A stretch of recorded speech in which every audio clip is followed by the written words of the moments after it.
What's up, my fellow pilgrims? In this video, I'll be going through claims and comments from my last video. In my last video, I talked about what's wrong with Mormonism, socially, historically, and theologically. And I got a lot of comments from Mormons in that video. And now that I've got your attention, we're once again gonna start with Joseph Smith.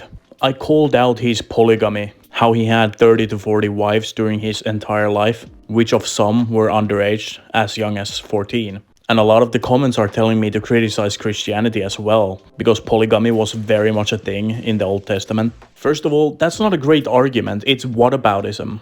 Second, there's always a lesson to be learned about polygamy in the Old Testament. Not once in the entire Bible does polygamy actually create a lasting, spiritually fruitful relationship. And on top of that, unlike Joseph Smith, the creator of Christianity, Jesus Christ himself, never endorsed polygamy. In 1 Timothy 3:2, we actually read, "Therefore, an overseer must be above reproach, the husband of one wife, sober-minded, self-controlled, respectable, hospitable, able to teach." While in the Old Testament, polygamy wasn't necessarily a sin, God never endorsed it. In fact, in Genesis 2:24, it says that two shall become one flesh. And in Matthew 19:4 and 6, Jesus reinstitutes monogamy. Polygamy is not a thing in the New Testament, which is the standard for us Christians today. Also, you absolutely cannot argue that marrying a 14-year-old was normal back then. In the 1840s, the average age of marriage was 22 to 23 years old, so marrying a 14-year-old is definitely extreme.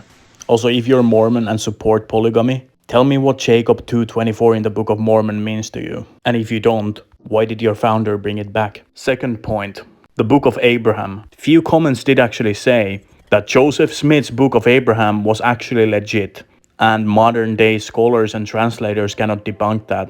That is totally false. The fragments of the papyri that we still do have, that Joseph Smith himself used, are generally agreed by scholars to be common funerary texts. Every non-LDS Egyptologist, like for example Dr. Robert Rittner, has confirmed that the drawings are in fact standard funerary texts. So at this point, it's almost like they're calling every non-LDS Egyptologist unreliable. So if you do disagree, then you're unfortunately disagreeing with the vast majority of professionals. Even if 90% of the scrolls were burned, the 10% we still have, the facsimiles, are 100% incorrectly translated by Joseph Smith. And that just means that the claim that the missing pieces would be correctly translated is not reliable whatsoever. I actually read an entire book regarding this topic published by the Church of Jesus Christ of Latter-day Saints. And their own book says none of the characters on the papyrus mention Abraham's name or any of the events recorded in the Book of Abraham. Latter-day Saint and non-Latter-day Saint Egyptologists agree that the characters on the fragments do not match the translation given in the Book of Abraham. Scholars have identified the papyrus fragments as parts of standard funerary texts that were deposited with mummified bodies. And somehow I got blamed for intellectual dishonesty. But hey, it is what it is. Next point. One comment claimed that the Bible says we are gods. And that's just verse mining.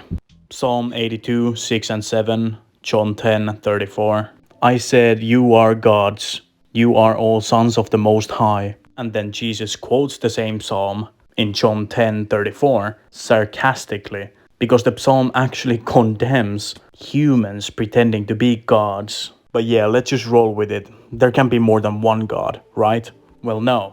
Isaiah 43:10 says, "Before me no God was formed, nor will there be one after me."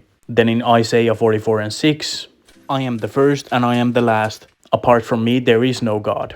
And I jokingly called LDS the Latter-day Satanists. But now looking back, wasn't the exact lie the serpent told Adam and Eve in the Garden of Eden, "Ye shall be gods"? So if we're seriously saying that the Bible says we can be gods, we're doing nothing but cherry picking, ripping things without looking at the context for the sake of our own arguments. Now my final point.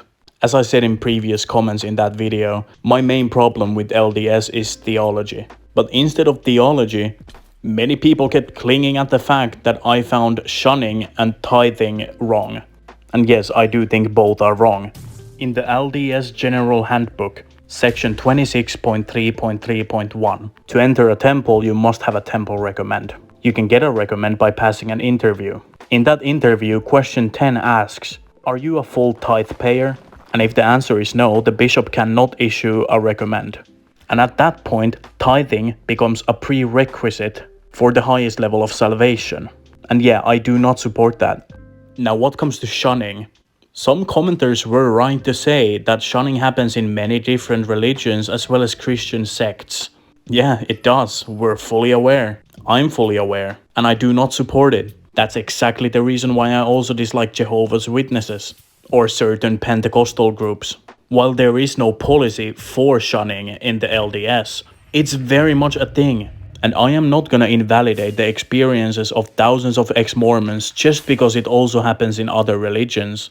Maybe you haven't experienced it, maybe you haven't seen it happen, but that does not mean it doesn't happen. And there are hundreds of testimonies from ex-Mormons that you can access with just a little bit of research. The amount of whataboutism in my comments in that video is astonishing. The video was about why I'm not a Mormon, and people were like, oh yeah, well, shunning also happens in different sects of Christianity as well. Indeed it does. And that's exactly why I'm not a Mormon or a member of those Christian sects either. If it makes anyone feel better, I'll be happy to make a list of Christian sects that I dislike. Anyways, that's the end of this video. Hope you enjoyed. If you didn't, I'll most likely hear about it in the comments. 2000 years of church history and theology. It's very important to me and I will always defend it and try to guide people to the fullness of the truth. God bless you all. I'll see you in the next one.